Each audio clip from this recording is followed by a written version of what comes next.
All right, we are back.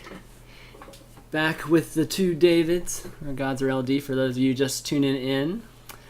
But I figured we'd continue on with the International 3 talk. But before we do it, I kind of want to prepare the viewers for Q&A with you guys. If you want to actually be one of the callers or call in and actually join us in the discussion, go ahead and add me on Skype. My Skype ID is ChanmanV, and then I'll pull you guys on one at a time once it comes, once it's during that section of the show. If you don't have Skype or don't want to use Skype, you can always just type in your question in the stream chat, and I'll try to read some of those out too. But I kind of want to give you a heads up just so we have some people lined up before I sit there and wait. I hate having to sit there and wait. It's like, okay, we got to wait here about 10, 30 seconds or so until people start calling me. I'm a very important man, I swear. You don't know how many times I've been like, wow, this kind of sucks, actually. Nobody's asking anything or calling in. No, but it's all good. So the International 3. So you guys are going to be working it, I think, doing some casting, doing some hosting, analyst work, and that sort of thing. Why don't you guys talk a little bit about that? Why don't you go first, LD, what you're going to be doing? Okay. I'll be casting there, so at least I don't know how it's going to be this year, because last year the way that it worked, it's a lot. I would say it's quite a bit different from how most casting gigs are for like StarCraft 2 or League of Legends. The casters were barely on camera at all, so you weren't really working with the camera. You didn't have to dress up particularly. I don't know if that's going to change this year, but it was mostly just you sit down, you have a producer in your ear, they tell you, all right, we're coming to you in 10 seconds, whatever, and then you start your cast. Yep. So it's definitely it was my first live event ever was last year, right? So I did the International end of August last year. I had done like a few public speaking things in school, and I was absolutely terrified. I'm not going to lie. I'm going to choke. I'm going to stumble over my words. I'm going to embarrass myself. But the way they had it set up is like it was pretty comfortable. Like I thought I'd be like on stage, like in front of everyone. You're sort of off to the side. I don't know if they'll do it differently this year. If they did, I think I'd be better than I was last time because I've been through the fire, if you will. But it's mostly just casting the games. I think the big difference though is it's a live event, so you feel the crowd's energy. You want to work with them as much as possible. If they're disappointed, you feel that. If they're rooting for a team, you know that. And often it's easy to get like sucked away. For example, last year everyone was rooting for Navi, right? Because they were the one Western team left. All the Asian teams were eliminated. I say everyone. I'd say like 90% of the people at the event. So it's very easy to like want to hype Navi more and not cast, not get as excited about the other teams because you play into the crowd, I guess. Which every caster to some extent is a showman. So you kind of have to fight that urge. At least I want to be as like fair as possible to both teams and hype them both as much. So feeling the crowd is a good and a bad thing. It's just completely different. Like even here at the studio, that was a lot different from what I was used to, because what I was used to was XSplit casting with no monitor, or rather no webcam. So it's just me and a mic and me watching the games. Like I didn't interact with the camera at all. I didn't interact with the viewers. There was no live audience. There was no co-caster next to me. So making that transition was one thing, and then going from just XSplit cast straight into this live event, it's quite an experience. But overall, I'd say like Valve does a really good job of taking care of you. It's pretty simple from the caster's perspective. You sit down. If there's any tech issues, they have people come over and work on it. They tell you when you're going to cast. They help you prepare a little bit in advance with rehearsal. So it's pretty straightforward. Yeah, your comment about trying to be fair to both teams. Whether they're like a Chinese team or their American team and that sort of bit. I've had this similar conversation with folks from DreamHack, like Hellspawn and those kind of guys. And, I've never really heard the caster's point of view from it, but I know that, a lot of times, of course, your audience, right? And, the audience is here in the U.S. So you're always going to play up, just kind of play up the local heroes, right? And, is it your responsibility as a caster to do that? I mean, I'm not saying like I think every caster has to be as fair and balanced as possible. It's just for me personally, like I feel the teams deserve a fair and unbalanced cast. I think it's what's best for the audience. I personally think it makes for the best viewing experience. But I'm an Eagles fan, right? I grew up in Philadelphia. I'm a huge Philadelphia sports fan. I like my Philadelphia casters. I like them hyping my local team. From that perspective, I understand. But I think the International is a different event, right? This is an international event. You have casters from all around the world. Even if you're the English casters, sure, some of the teams aren't from English regions, but English caster encompasses a lot. So I think the kind of the scale and the stakes are different. I'm not saying it's right or wrong to hype other teams more, but just for me personally, I feel best if I'm as fair as balanced as possible. And you know what's funny is after the international too, I would say like there were hundreds of people saying I was a huge Navi fanboy, as a hater on the Chinese. Then there are all these other people saying, "Oh, LD hates the Navi. He's such a Chinese Asian fanboy." So it's one of these things I think where ultimately it's mostly a matter of perception. Like if you're a fan of Navi and you hear me not saying positive things about them, or I'm not being as positive as you would expect me to be, or as other casters might be, your reaction might be like, "Oh, LD's hating on Navi. He should be more excited." Or if in the reverse situation, the reverse. So I think a lot of it's just how people, what they bring to the table as opposed to what the caster brings. But I mean, at the same time, casters have teams they support more. Casters are friends with a lot of the players. Casters have their own vested interests and preferences. I don't think there's anything wrong with supporting a team or maybe rooting for them a little more, but I personally think it makes for the best cast if you try and not overdo it. Yeah, I mean, a good example of what I was talking about too, would be, for those of you who watch StarCraft, the DreamHack, where you have Naniwal that's like making the finals and that sort of bit versus two Koreans, right? And you have to know your viewership, obviously. And with Dota, it might be a little bit more, segregated a bit. But with DreamHack, I mean, it's the difference between having 100,000 concurrent viewers or 120,000 concurrent viewers than having like 40,000 or 50,000 when you have like two Koreans probably playing it out for the champion, right? So yeah, that's kind of why I asked that question, because in some ways I feel like I can understand having some kind of bias just to play into the overall success of the event. And I just want to say, I don't think it's a malicious thing. I think it's more like you just get swept up in it naturally. Oh, yeah, of course. Like yawning's contagious and humans are social animals, and it's, the crowd is energy, so you feed off of that. I don't think most casters have like an agenda, like they're trying to hype one team and be a downer. It just sort of happens. Some people don't. Yeah. So David Gods, gosh, you guys are gonna get me with the Davids. No, Gods, and you're gonna be doing some analyst work and hosting too, or just mostly just analysts?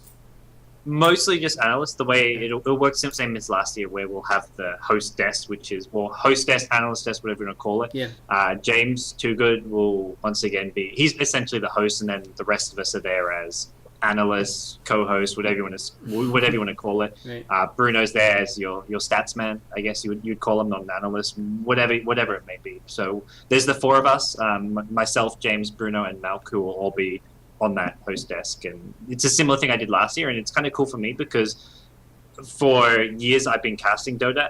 I've casted a LAN tournament as well before, but going to the international last year was the first time I'd done something this different, being on the host desk, had someone talking in my ear, like helping me with queues and stuff. That was really a big learning experience for me, as far as not just being there to cast Dota. I was actually doing something completely different, completely out of my comfort zone. How much control do you have of the footage that's shown, for you to actually analyze? Because I know from a production standpoint, it takes some work. I mean, it takes a lot of work to actually get these things ready and to go for whenever they do switch over to you. While the games were going on, generally it was myself and Bruno watching most of the matches. James at the point of TI2 didn't have an extensive Dota 2 knowledge. He'd only just started getting to the game, so he loved the game when he started playing, but it was mostly myself and Bruno. We'd be watching the games, and if there was a key moment that we wanted shown for the post game when we talked about the game, the production would do it. We'd say, hey, we want the clip from this timestamp to this timestamp. We wouldn't even have to give them timestamps sometimes. We just say the start of this fight to this fight. They hired a production crew there, like a local production crew who like produces the Seattle Mariners games. They obviously don't know anything about Dota 2, but they had someone who worked for Valve like sitting there working with them to help them sort of translate from Dota to English, I guess, so to speak. But they could, the way we could do it is we could have almost any clip we wanted just during the post game. That's nice. Yeah, it was not so much as not instantly. It was more while we'd have to give them we'd give them advance notice before we went to the post game segment. Say we want to use these clips or these 3 clips. Like so, we'd have a list of maybe 10 clips that we wrote down throughout the game, and we'd choose which ones we want to use.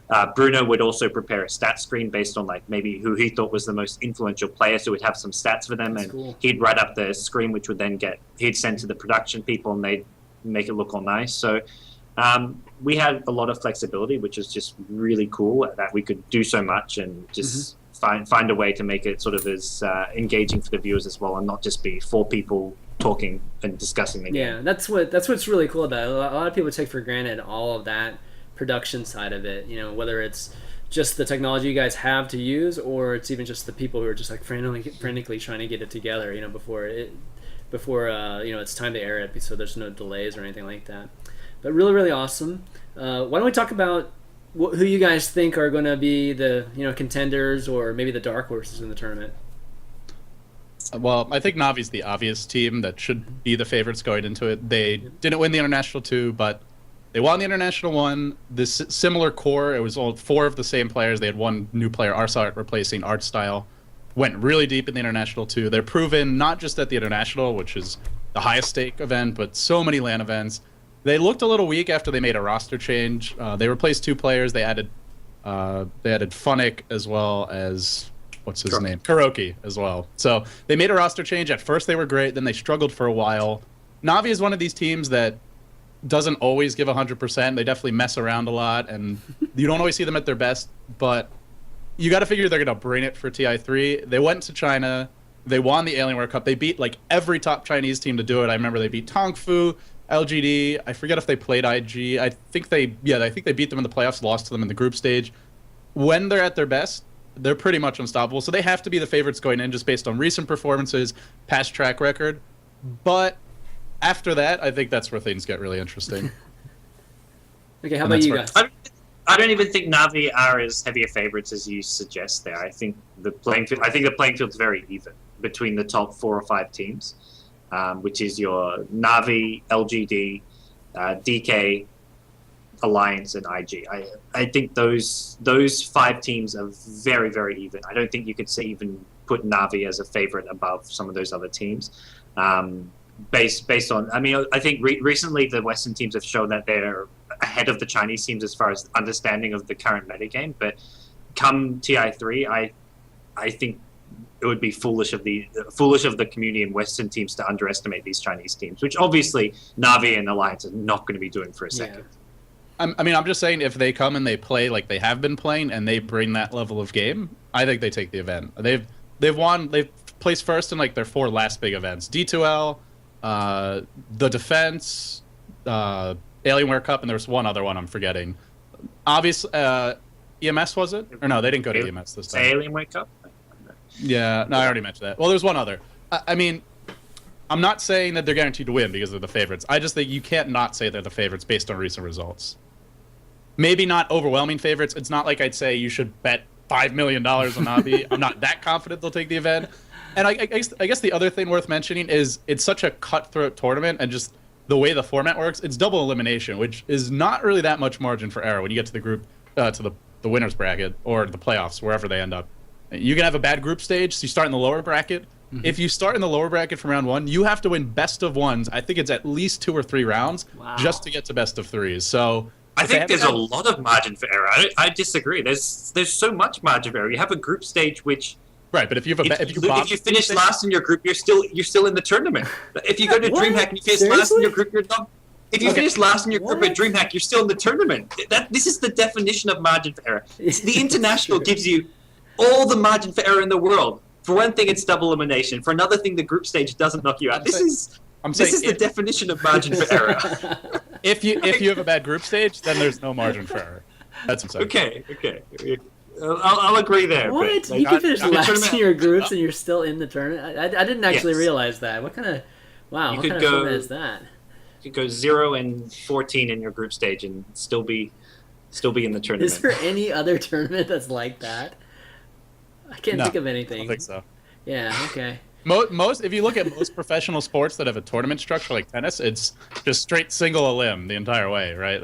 Oh yeah, but even just like anything with groups, like soccer, football, or anything like that, it's... The closest thing was Alienware Cup, which we had, because the grand finals, Navi versus LGD, was the 2 teams who finished last place in their groups. So Navi were last in their group, LGD were last in their group, and then both teams met in the grand finals. So that was another case of too much margin for error as far as the tournament format went. But yeah, it still produced some amazing games and a very exciting amount of content. But I think it's more okay for TI3 though, just because of the stakes. Yeah. But yeah, it's almost just to fill content or to to show content. Yeah, TI3, I think the Valve's well, I just from talking to Valve, specifically Ice Frog, it's basically this thing where the group stage, it's not a part of the LAN tournament. The group stage is entirely for seeding. They want to make it so that going into the LAN event, they have proper seeding and a way to rank the teams. Then that's how they fill in the double elimination bracket. So from there, they want to be as fair as possible. They don't want to seed teams artificially or by themselves or do some other method. So once they have the seeding, which is done by the group stage, they go into their bracket, and they want it to be as fair to the teams as possible by making it a double elimination bracket. I don't think Valve are thinking, oh, this is more content. Last year it was 3 days. This year it's 5 days. I think that was more a scheduling reason, because last year you had the tournament start at 9 a.m. and go till like 1 a.m. This year, each day it's only starting at midday. So having 2 extra days, there's not actually more content this year. It's just it's just spreading it out. Yeah, spreading it. And they I mean, also have fun in the All-Star match as well this year. And the other thing is, I mean, it goes so far as they're not producing any coverage for the group stages. There's Dota TV. I think they'll still, at least last year, they had some people in broadcaster slots, so people who watch Dota TV, which is free, by the way, even if you don't have a compendium. I know some people have been confused about that, but you can watch Dota TV, you can listen to some broadcasters. Anyone can cast from Dota TV as a community caster, assuming they do the same thing as last year, which I'm pretty sure they will. Nice. But they're not producing any coverage themselves. It's not live at the venue. It's not really a part of the show. So, I mean, like God said, it's not, at least the group stages are not more content for them. And that's, I see. Ultimately, that's not really how they look at it. Okay. Almost to the point where I don't think the community necessarily looks at it the way the community looks at it. It's like, these are huge group stage matches for a $2.6 million tournament. Yes, of course. Obviously, they would love a show, but that's not how Valve sees things. So Yeah, of course. You mentioned the compendium, and right now the prize pool. Like if I switch us over to just the international site here. The prize pool right now is at 2.6, right? 2.6 million now. Let me see. That sounds about right. Yeah, a bit over 2.6. I mean, they have a goal. They have this goal 7 that's at 3.2. Do you think it's going to get there? It's slowed down quite a bit recently. I think it'll. I don't think it will. Yeah. No, I don't think so. I think it'll get. Part of the issue as well is they don't have intermediate goals between 6 and 7.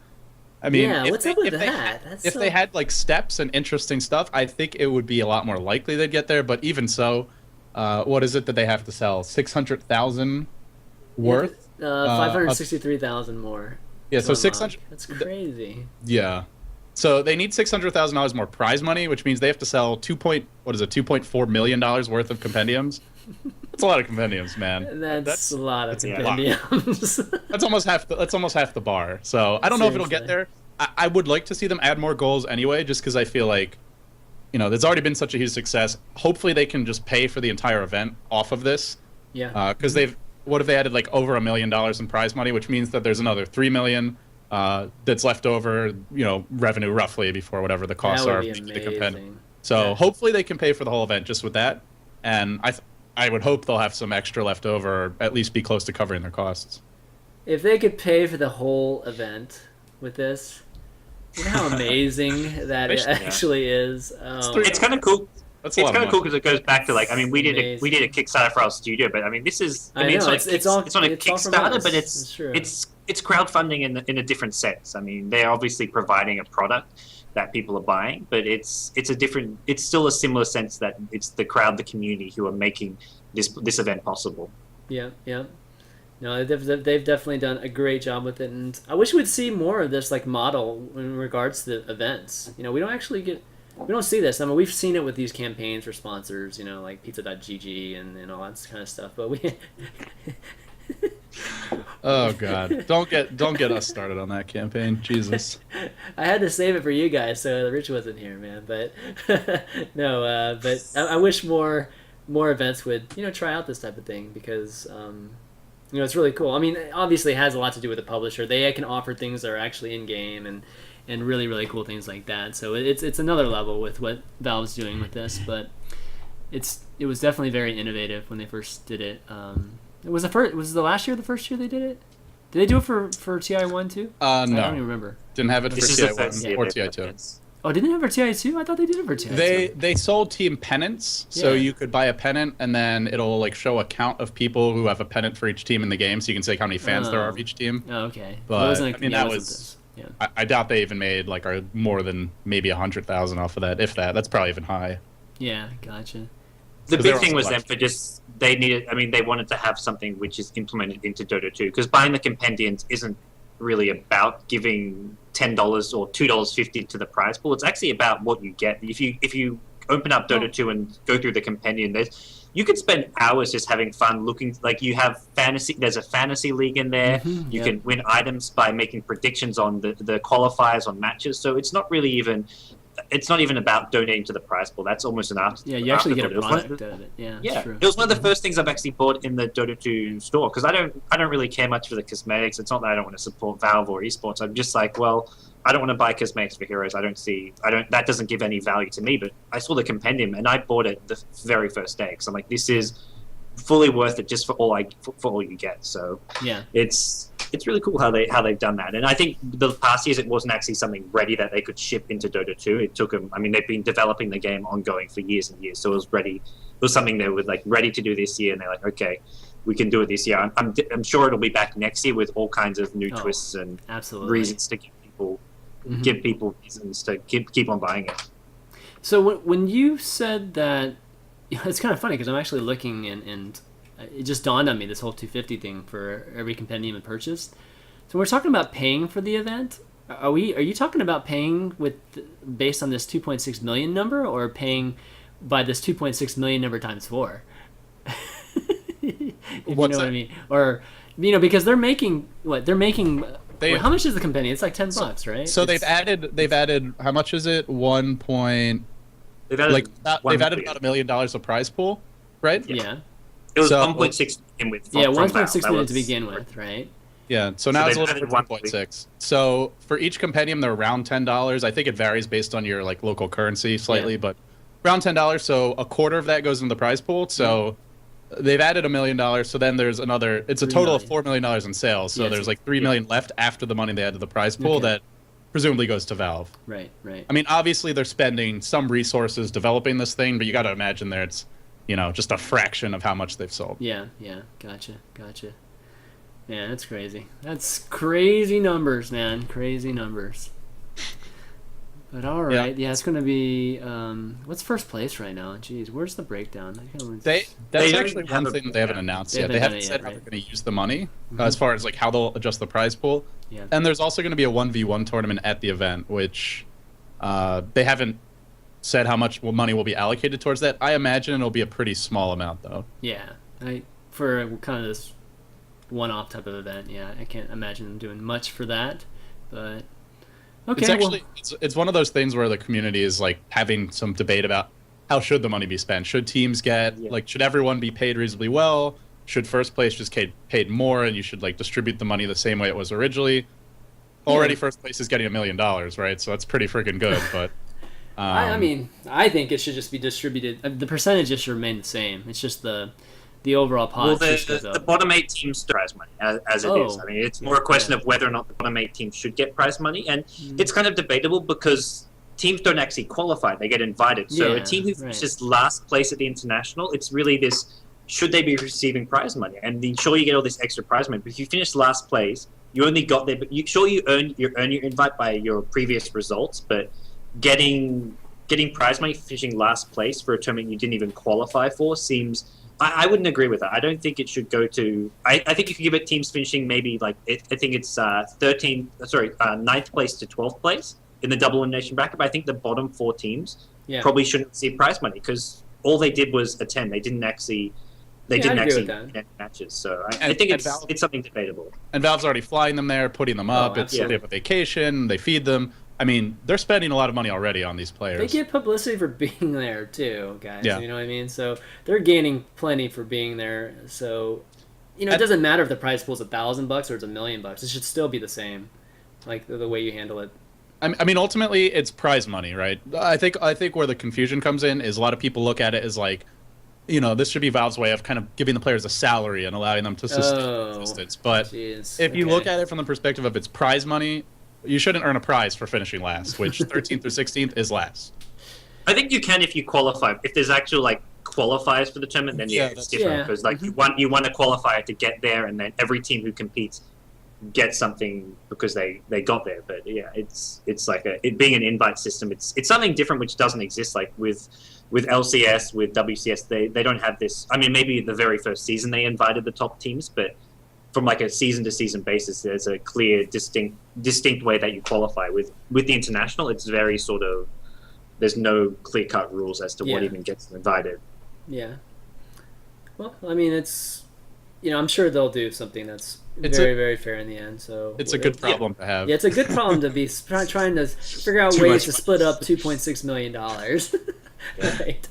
So yeah, it'll be good stuff. But yeah, so the International 3 is going to be amazing as always, and I know you guys are going to do a great job. I look forward to definitely seeing you guys there. Why don't we take some questions? You guys cool with that? Are you actually going, or you're just watching? No, I can't go. I'm going to be watching. Okay. I'm going to definitely be watching from here. It'd be awesome. One of these days I'll have to make it out there for it in LA. It's in the Staples Center. Is it which? No, that's venue? No. Which one? No, that's League of Legends. Sorry, guys. Okay, sorry. Are you serious, Chris? Really? I gotta get this. I gotta get the viewers like all riled up over something, right? I'm just gonna go now. You've trolled them well. I mean, exactly. We were in on the troll. Get your cappers out. Kappa. No. Is the venue is the same venue as last year? Yeah, the Benaroya Hall in Seattle, which is where like the Seattle Symphony and stuff plays. It's a really cool venue. It looks awesome, and it's on a massive crowd, but it's a crowd which has a good vibe, and it's kind of like the right size. I feel for like it's a good size for an esports event. But yeah, I mean, Seattle's a great town center, too. that's also pretty awesome. So yeah, can't argue with that. Underrated esports town, even though PAX is there too. But Seattle's a great town, man. Definitely, really, really cool. But let's take some questions. Okay. And I got one right off the bat. Heyoka wants to ask LD why you're so handsome. I learned from the master, Heyoka. Of course, that's you. Okay, let's see if these people are still around. These people added me like immediately. So for those of you that want to call in, ask questions with us, go ahead and add me on Skype. My Skype ID is ChanmanV. We'll take any of your questions while I'm trying to figure this out. Let me ask, and if you don't want to do Skype, you can ask them in the screenshot. I'll ask one of these questions from stream chat also to kick things off. Question, do you, let's see, Koyut has a question. Do you think they should increase the number of competitors in the future? For TI3? Yeah, TI3. I think that's a question. No, I mean, personally, I think it should be a very exclusive and prestigious event. I think that's what makes it so exciting is it's the best teams. They're the best. They come from around the world, and they duke it out for just a few days, and it's this very kind of compact and intense experience.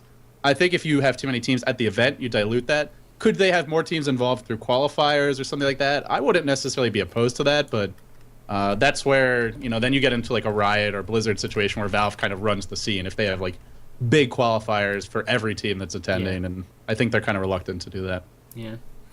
All right, let's put on first. Let's see if Marcel's around. He was like the first person to try and add me here. I'm going to have to... Give me 1 second. I'm going to have to reset some of these. All right, Marcel. Marcel.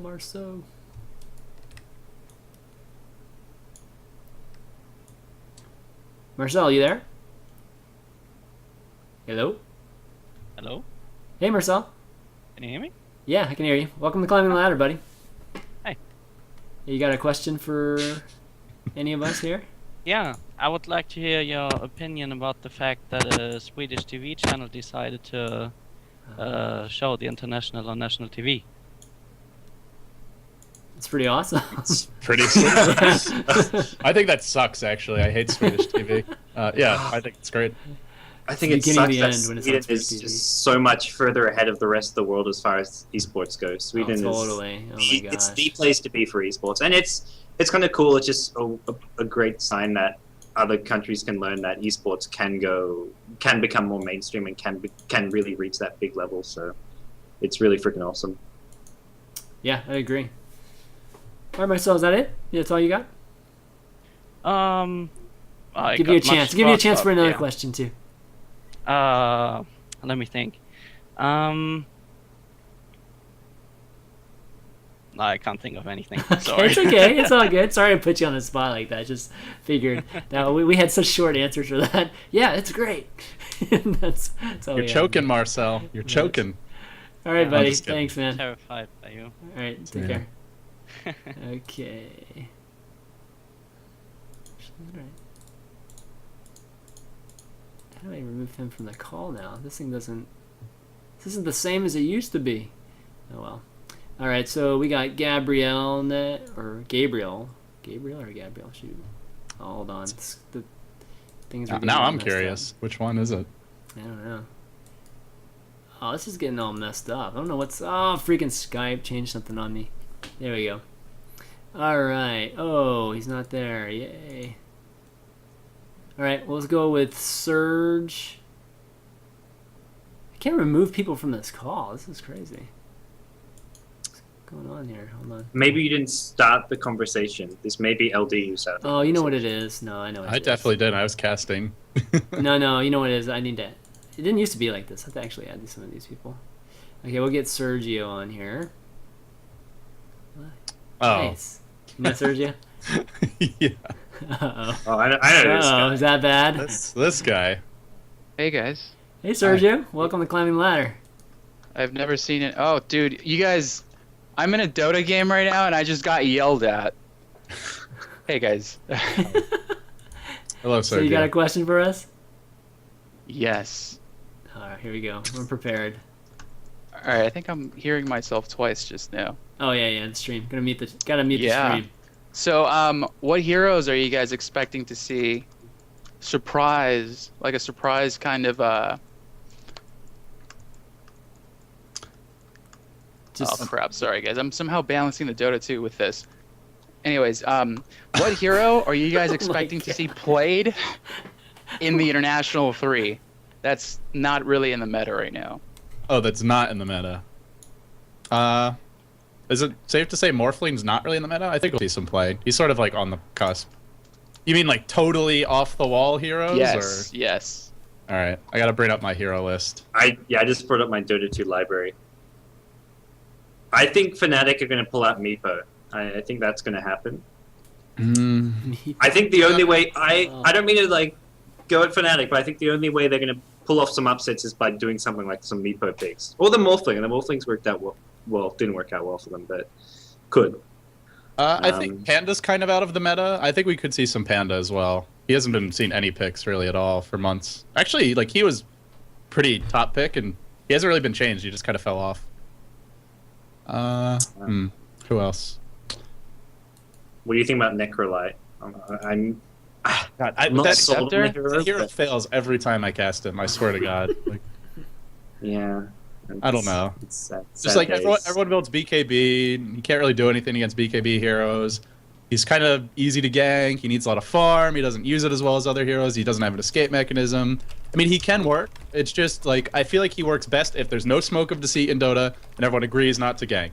Like then I think Necrolite's a fantastic hero, but Well, last year the hero who came out was Luna. That was IG who pulled out the Luna. There weren't really other big surprises necessarily as far as. I mean, what were the crazy heroes from TI2 that came out that people were into? To me, Luna was the big one, which there was became that like a time- big thing. I guess Wisp was kind of a out of nowhere hero because eHome started running Wisp every game and people weren't prepared for it. But Yeah, people knew about the Wisp Tiny before, though. Like that was eHome were running that leading up to. yeah, I guess I was more surprised that eHome started running it. Like at least for the Western teams, they weren't really prepared for it. I think we could see some Ursa. I guess we've seen him here and there, but he's certainly not a top pick. But especially on the Dire side, you have access to Roshan early. Oh. Someone said it in chat, which I totally agree with. Timbersaw. I think he's in the meta though. At least for Western Dota, like if you watch these North American teams, you see him picked or banned. Like Kaipi, every game he's a top pick or That's banned. only Kaipi though. Like that's true. Kaipi weren't even. They're not part of the international. They're not part of the international qualifiers. LD, come on. I think They're not. Kaipi aren't even in the meta right now. Okay. they're in the next. Oh, that's cool, man. They're in the road to TI4 meta. All right, they are Exactly. bounce ahead of us. I think Broodmother as well is a hero that we've started to see picked a little more as of late, and I think Brood is incredibly powerful in the right situation. So as a situational pick, we could see some Brood. It's also one of those picks that, like, if the enemy team doesn't pick enough AoE, they don't pick someone who can lane against her 1v1, you can just, like, bust a draft open with that kind of a hero. So, could see some Brood. All right, Sergio, man. Thanks for the question. All right, guys. Sergio, for anyone who doesn't know, is the graphical mastermind behind all our new animations and on-stream graphics. So I don't know, Sergio, can I spill the beans about who you are? Do it. He works All the for beans. CS. He's actually a motion designer. We pay him peanuts compared to what he deserves, but he does amazing work. Loves esports, loves Dota. We actually ran a search for new graphics designer, and a lot of people sent us stuff, and they all, had good intentions. But I mean, you looked at their work, you looked at search, and he's just a beast. So This is the guy who is better Appreciate than you guys. I'm doing like a bow down kind of thing, but you can't see it because my cam's not showing. This is the guy who's better than you. Is Hey, that by what the way, God said? they're really pissed off at me wow. in this Dota game, but you know what? It was worth the call. Exactly. You can tell him to point. You can point him at Thanks, the pod, dude, yeah. dude. Say screw you, man. All right, thanks, buddy. Keep up the good Later, work. later, guys. You're the man. You the man. No, that's awesome, man. Okay, let me get him. Oh, what'd I do? Did I? Oh, fuck. I'm just gonna hang up. I'll hang up. Yeah, I screwed it up again, man. Shit.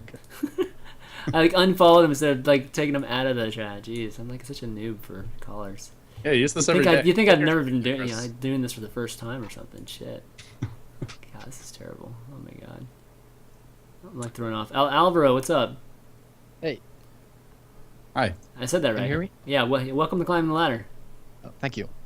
First, I wanted to congratulate them on their great work so far since their Indiegogo, and also kudos on the very long cast they did with Mouse today. I think the teams deserve kudos as well for playing for 96 minutes with pauses.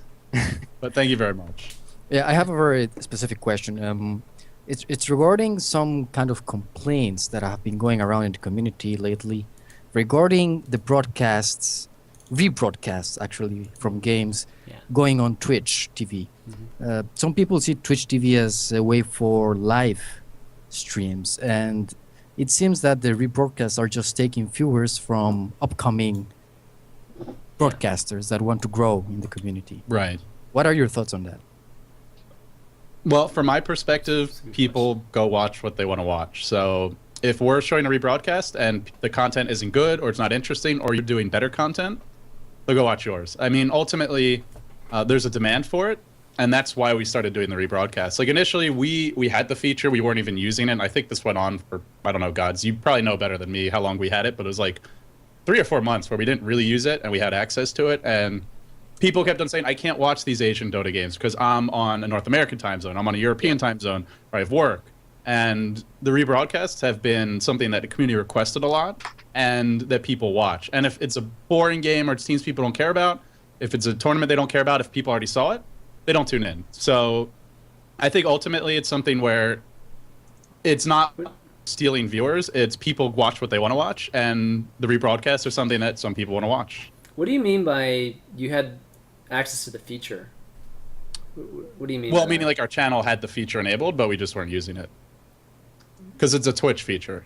Is it a rebroadcast? At least for us. Yeah. Oh, I didn't know guess that. Maybe I'm not supposed to say that, but jig's up now. It's So. good. It's good to know. I didn't realize that it rebroadcast with. I thought you just had to rebroadcast There's- it yourself. I mean, Yeah, it's not obviously that big a there's ways to difference, do it. honestly. It's just.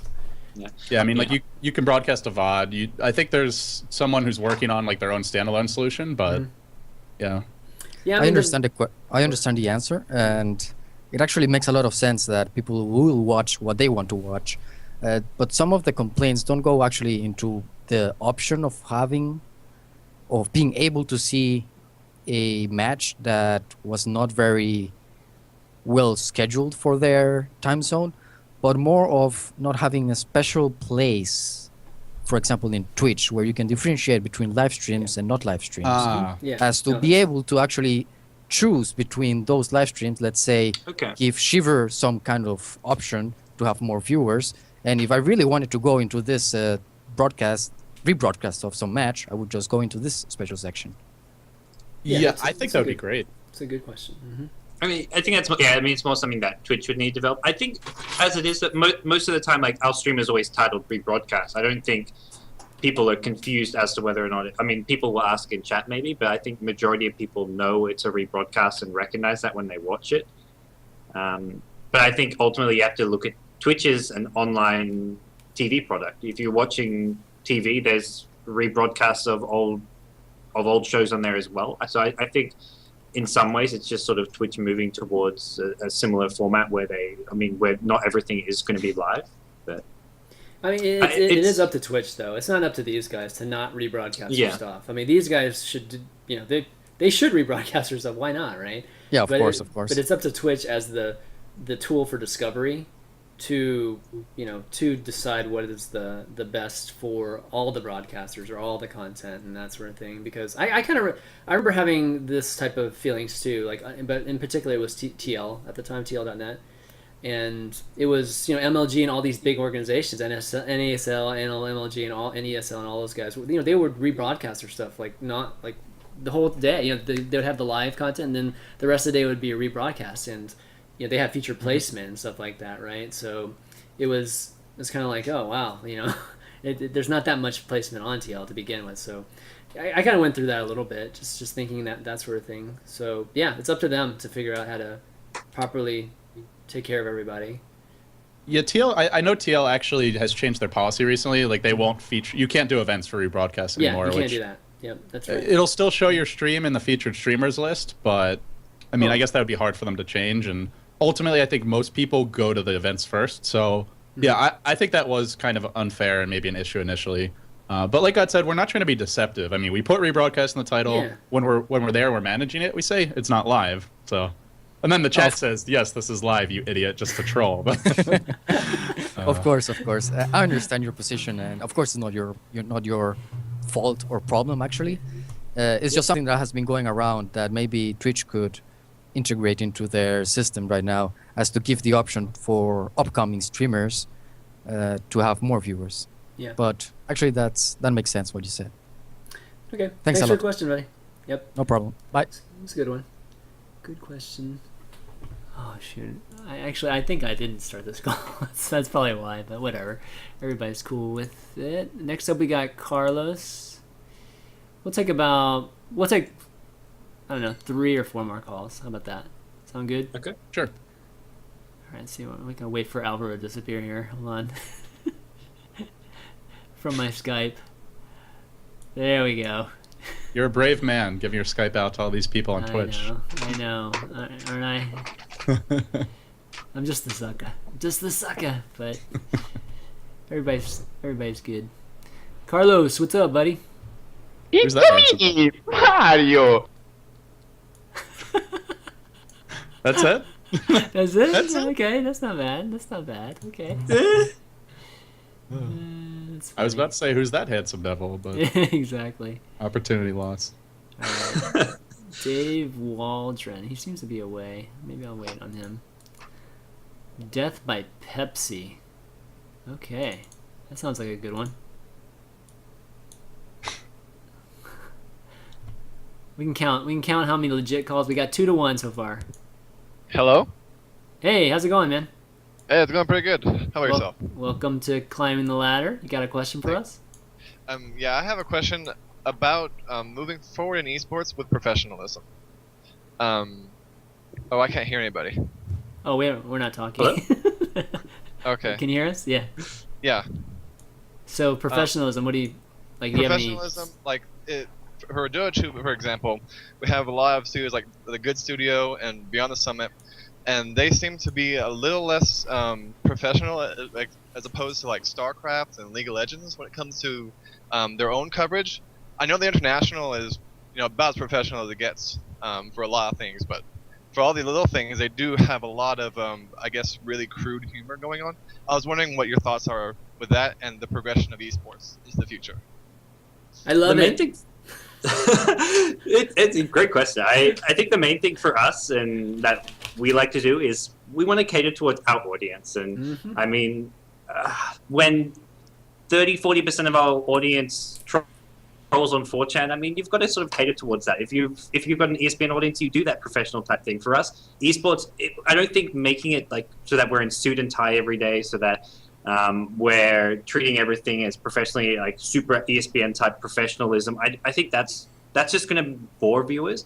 I think if we're ourselves, if we have fun, I think at the end of the day, we're gonna make more viewers happy. We're gonna have a better product. It's not gonna be as as professional, if you want to use that word. But I don't know. We like to have fun, and I think that ultimately just leads to a better product. LD? Yeah, I mean, I'll just say from my experience, I've had my moments. GoDz has had his moments. Loomi's had his moments. Everyone who works, at least with us, has had their moments. I would even say for some of the streamers that I consider like the most professional in the Dota scene, they've had their moments too. I mean, even if you try to be as professional as possible, you want to have some personality, you want to have some fun. You make a joke. Maybe it's one of those ones where you're like, did I really just say that on stream? And you try and move forward from there. Obviously, everyone's crossed the line in the past, but I think in general, it's just about making it fun, not about, being unprofessional, but like God said, just more adding personality, being ourselves, and making for a more like interesting show overall. But of course, if you're gonna be yourself, then sometimes people aren't gonna like aspects of it. That's just how it goes. Yeah. Yeah, I mean, I think GoDz, I think you nailed it right on. I mean, it's about our demographic. And our demographic right now are, gamers. I mean, they're not the same demographic that necessarily ESPN's like shooting for, with the super crazy. Oh, God. He's just this guy. Oh, God. Fucking Carlos. Good old Carlos. No, this damn news guy. But I think it just has something to do with the call. But I think LD started the group, so I think LD's gonna give him the boot. Remove him, man. Start the call. You guys already had a call. It couldn't. It was just like No, it was weird. It was like started on Skype. its own. It was weird. It's the Skype group, not who started the call. Oh, is it? Okay. I didn't make a group. I think I made it, but I don't know. Something's weird about it. But anyways, getting back to it, I think calling it professionalism, it's kind of weird because I don't really like the connotation of professionalism, especially in regards to this, because there are some organizations that actually do this kind of casual approach on purpose. They're ESL. They have like a total casual approach to their WCS coverage right now. It's still professional, yes, but it's still very casual with some of their post-game stuff. And I mean, you had MC totally trolling during an analyst, like an analysis session with Apollo, that sort of thing.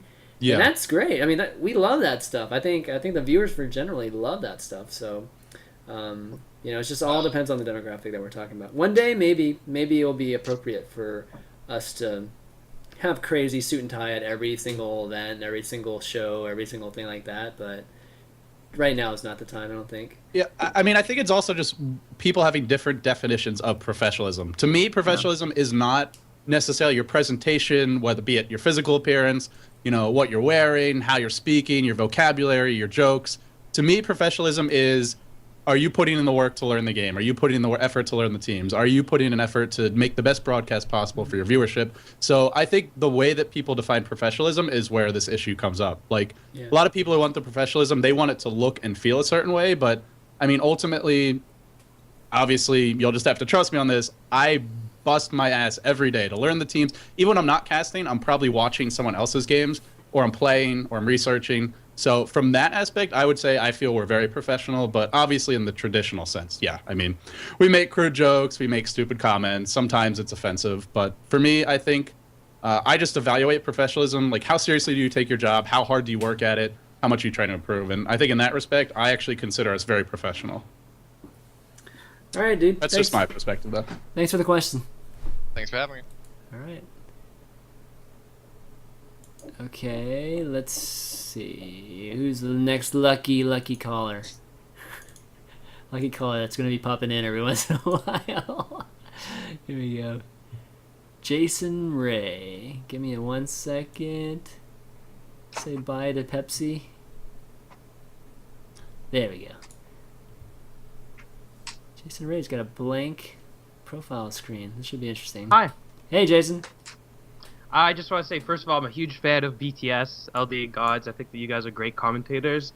I'm a community caster myself, awesome. And I was wondering what we can do to sort of get involved with BTS. What do you guys look for, and different ways to contact you? GoDz, you want to take this? Sure. Best way to contact us. I mean, myself and LD. I mean, you can add me on Skype right now. That's the best way to contact me. Yeah. You've made This contact. This is the added benefits of calling in. No, you've just got yourself a contact. But the best way to work with us is just talk with us. Send us links of work you've done. We're busy, but I will put time every now and then. Every now and then, if someone links me something, and I think, hey, let's just give this a shot. I'll watch a YouTube cast of someone who sends me a link, which is I won't always I get emails from. Well, I said we get emails at BTS from upcoming casts a lot, and I often watch them. Sometimes I reply, sometimes I don't.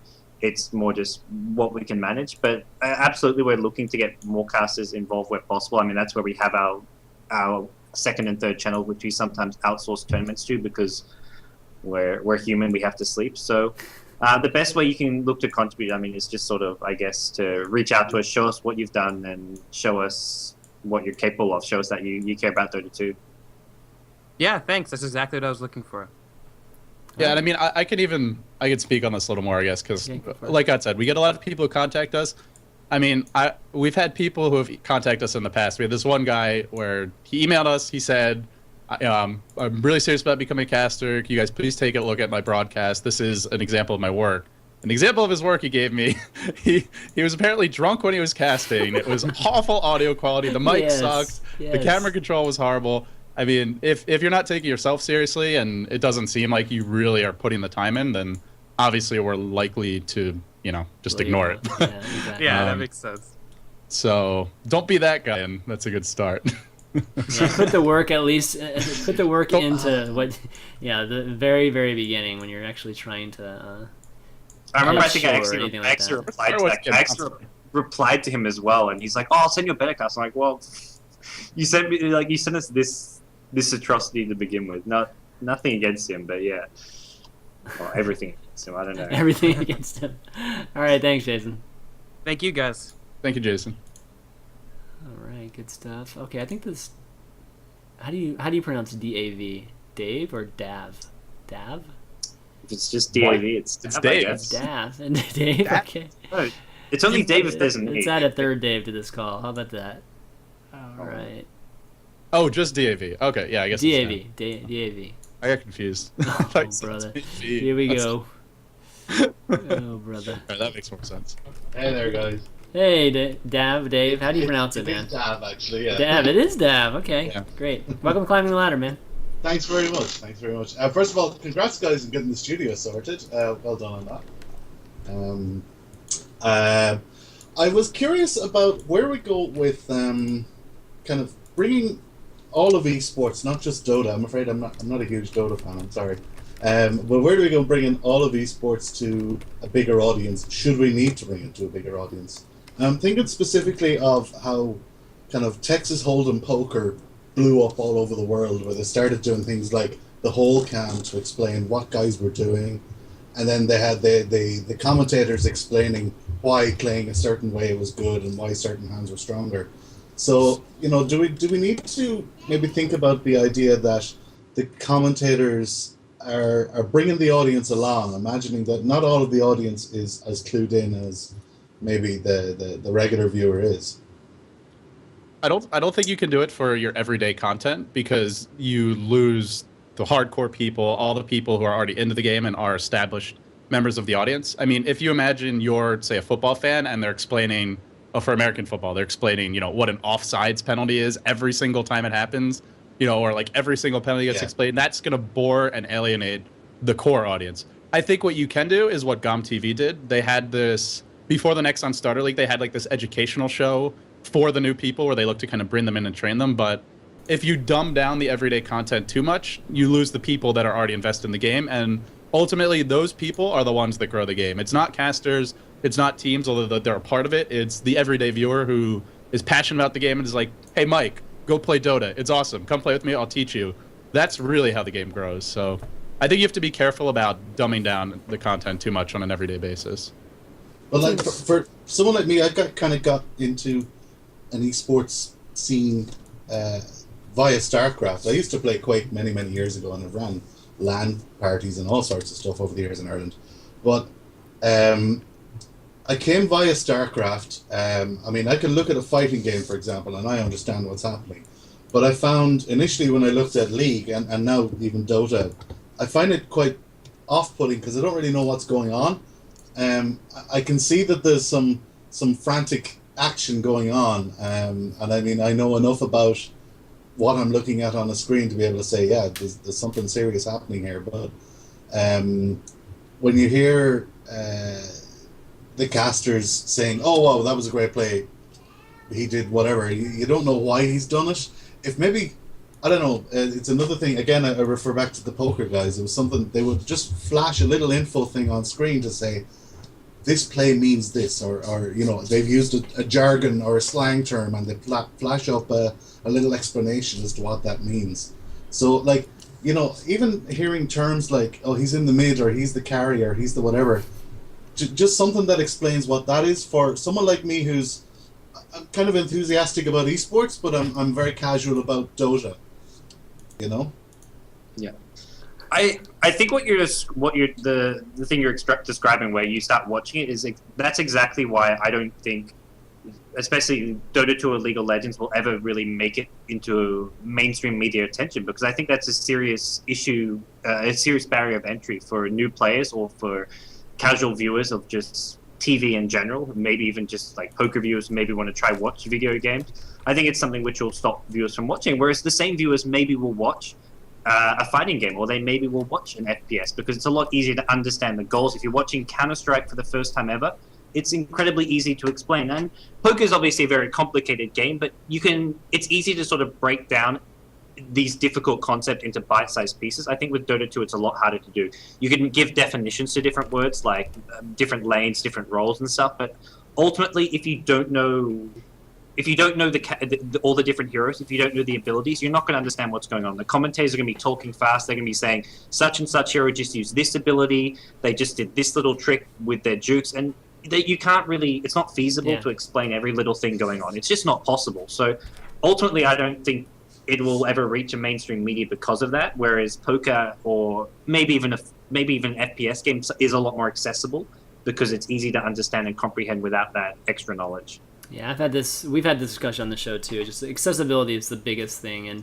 poker, anybody in the world can understand poker, and anybody in the world can play Texas Hold'em. It's just so easy. You don't have to be able to play it at even a high level, but to play Dota, to play StarCraft, to play these games, you have to at least have some base level understanding, and it takes a lot of time to actually even get to that level. So the magical esports game that takes esports to the mainstream, and where everybody is accepting it as a sport, just like sport like basketball or something like, or football, is probably not here yet. I think it's not quite here yet, but well, there goes GoDz. Oh, I'm still here. What happened? I lost video. Just lost video for everybody. It's weird. Too many people. Yeah. Too many. No, but yeah. So I think that it's a matter of time before I think we see a game that really balances both the complexity of hardcore gamers and accessibility. The really important question then that follows from that is, do we even need that in a certain sense? Because you've got such big audiences anyway. I mean, there could always be more, of course, but you've got huge player base, you've got huge audiences across the board, between all sorts of games, between like fighting games, between StarCraft, between LoL, between Dota. Are you in danger of diluting the audience then by trying to break it down or trying to share it across? Yeah, it's kind of like what a limited bandwidth. What they were saying. I think the main question that needs to be asked is, for new players coming in, who should be aiding their learning process? Should it be something which the casters help with, or should it be purely tutorials inside Dota 2 in the community? Maybe there's mentors you can find. And I guess my answer would be, I don't think it should be not necessarily a burden, but I don't think it should be the responsibility of commentators to help educate and teach Dota 2 players, because it does somewhat sort of affect the quality of the content and what's for the rest of the viewers. I think to some extent you can explain things more. Like I remember looking back to the international one when Toby was casting, and this is one of the first times Dota 2 was seen on a large scale level. He was explaining things on a much more basic level because a lot of new viewers. Even when I've seen sometimes like is bad. Even when sometimes when I've seen like Apollo cast a StarCraft 2 event, like at a big lantern, I'll see him explain things in a much simpler way, and I think that's where you can tell they're trying to cater towards the fact that there's people tuning in who maybe aren't expert players or are very new players. Yeah. Cool. Well, thanks very much, gents. Yep. Thanks for the question. Cheers. All right. I guess you're gonna have to remove these guys, dude. There's no problem. Without the banhammer LD. But exactly. There we go. All right, one last one, man. This is. this I don't know is how to see the full participants list. So Oh, I you can't. You can't. get Yeah. everyone. So whenever he does it, you just have to. All right, last one. I'm a bad mod. Through experience, man. Through experience. All right, hello, Halo here. Last caller for the day. Definitely been a fun Q&A with you guys. Oh, maybe this person's not here. Okay, we'll take another one. Oh no. All right, Lewis Blackout Spencer. We'll go with him. He's got a nickname. Let's see. Oh, okay, maybe not. All right, we'll go with Michael. All right, Michael Ingaz.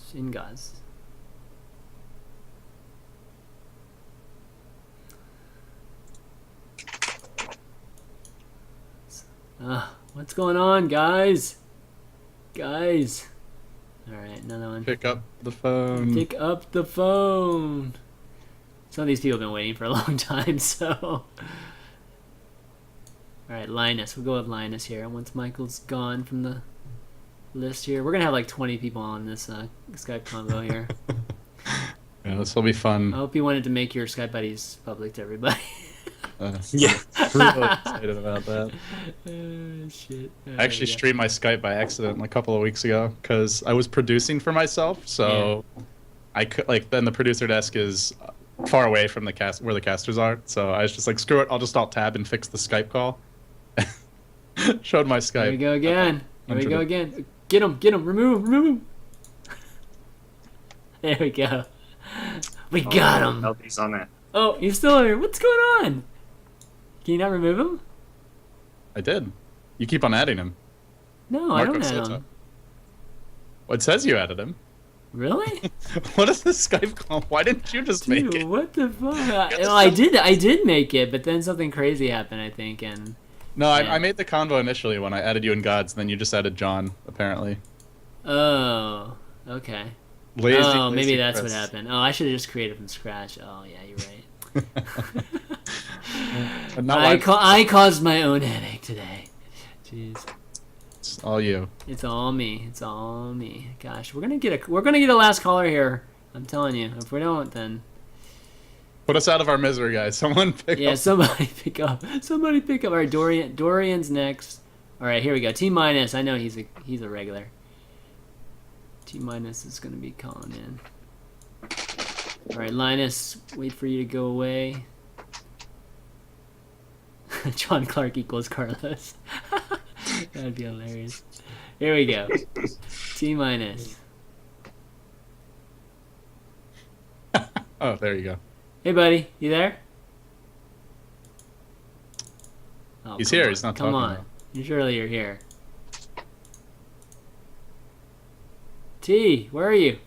Hello? We can't hear you, man. Oh my god, this is like... It's normally easier than this, I promise. Okay, anyways, alright. Well, how about this? We'll take a question from Stream Chat instead. Put us out of our miseries. Put us out of our misery here. Okay.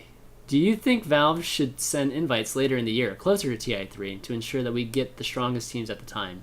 Question by Adipose Tissue.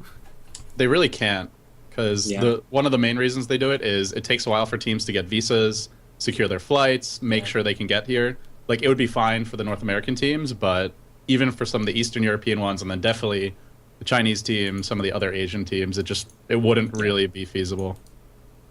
That pretty much sums up. Yeah. So there's not much more to it. It's just not possible to do it. If they do it later, Chinese teams won't get visas. Dude, Dota 2, man. U.S. government, next pro team, next pro sport. Gotta recognize them as a pro sport, right?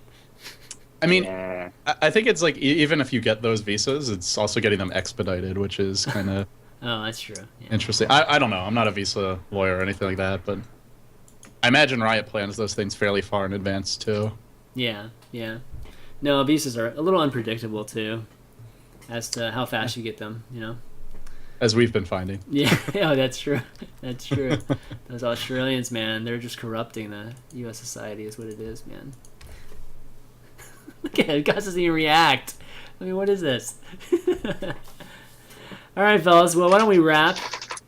And it's been amazing having you guys on today. It's been great having our first Dota 2 episode, and I hope to have some more in the near future. Won't wait like a year and a half before we do a Dota 2 a Dota 2 episode, because there's just a lot going on, especially with the game, launch and everything now. Officially, oh boy, here we go again. No. How was he able to problem. do that? Jeez, I don't get it. But This Carlos guy keeps on adding people. I could end the call, or I could leave the call and then go oh, I see. remove him. But Yeah. But all right. But anyways, let's wrap. You guys have any shout outs or thank yous you guys want to do? Start with you, LD. Big shout out to Sergio, Way to Death, and of course our producer Kawa. These are, I would say, Kawa first and foremost, and then Sam, or Way to Death, who's done. He's pretty much programmed and developed our overlay system from the ground up. He's designed our polling system. He is pretty much done 1,000,000,001 things for us behind the scenes. He doesn't want the spotlight at all. He's just a community contributor who happens to be amazingly talented and always looking to make a difference. So I think he deserves amazing respect, and he has our love, certainly.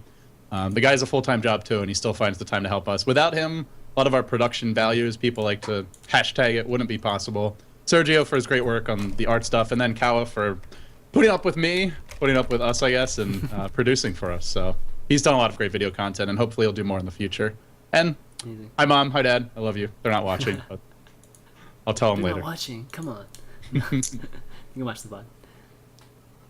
GoDz, you want next up? Big thanks. I guess mostly for me, Twitch TV is probably the big one for me, who sort of been there from the very start when we started and made all this possible, and to each and every Kickstarter contributor that we had who made all of it possible and made it all possible in such a shockingly fast time that really shocked me. And that was the one thing which moved me about our whole Kickstarter, is just how responsive the Dota 2 community was, how supportive they were. So big thanks to everyone who supported us there, and hopefully see each and every one of our fans that possible at TI3. Really looking forward to that. So hopefully we give you guys the best quality Dota 2 that we can. Is there a time during TI3 that you guys will be able to interface with the audience, the fans and everything? Or if it's like last year, where the panel is, it's kind of like in the reception area. So while games are going on, just come up, say hi. That's for me at least. I don't know. The casting's kind of different. We're basically everyone walks past where we are as far as the host desk, but casters is a bit different. Yeah, I mean, you can come by and say hi when we're casting. I will probably ask you to please leave because I'm trying not to screw up the cast too much. Of course. I mean, I don't know if God's anything else to say, but obviously, huge thanks to you, Chris. It's been a pleasure coming on the show. I've been watching it for a while. I really enjoy what you do for StarCraft 2, and I hope you'll do more Dota 2 stuff. And if there's any way we can be a part of it or help you out, then we're happy to. So, I love the show. I think it's great to show people the other side of, see what goes on behind the scenes, get to know personalities more, and I think it's great. So thanks for having us. Oh, thank you. And again, guys, I really love what you guys are doing too, and I talked to you months ago, right, about wanting to have you on once the studio was up and running, which it is now, and because I knew you guys were going to be able to, have it all come into fruition, and God, oh man, I deserve to be shot for that. All right, I got him. But yeah, so I'm really happy to see that you guys pulled it off. I wanted Rich on the show, honestly, just so that this would be a success story. You could just eat it, Rich. No, I was kidding. No, but I would have loved that just to the shots fired. What now? No, Rich is a fair guy. God, people give him so much shit for those kind of those those kind of poignant, articles. But he's actually a really fair guy. He's got two in here. This guy just doesn't give up, man. He's a monster. He doesn't give up, man. He's this Carlos, man. He's gonna be. Does he have the exact same? Okay. All right, anyways. All right, guys. Well, we're gonna wrap the show. If you guys want to follow these guys on Twitter, it's at LD. God, what is it? LD Dota? Is that LD Dota? LD Dota, and then at BTS GoDz. Yep. Correct. If you have any questions we didn't answer, feel free to just tweet them at us, message us on Twitch TV, whatever it may be, and we'll do our best to answer them. Awesome. You can follow me on at twitter.com/ChanmanV. If you enjoyed the show or any of the other shows like Unfiltered, Wednesday Night Sprites, or Pro Corner, I appreciate it if you followed the Twitch channel. It's the best way to get notified whenever I stream or the shows are live, because I only stream when the shows are going on. So if you get something like that, you'll know that one of the shows is going on. The VODs are available at youtube.com/ChanmanV. You can find all the past episodes there and all that good stuff. And again, if you'd like to subscribe, that'd be awesome too. Other than that, guys, next week, for all you StarCraft fans, working on, it's either going to be next week or the week after. We'll probably have David Kim on here, talk about balance and maybe some of the WCS stuff. I don't know. We'll see. But so expect that soon. Otherwise, I'll have to, just kind of, again, just kind of follow the status on Twitter and that sort of thing. I'll let you know. But for Climbing the Ladder this week, for John Clark, LD, GoDz, and myself, ChanmanV, we'll see you next week. Later.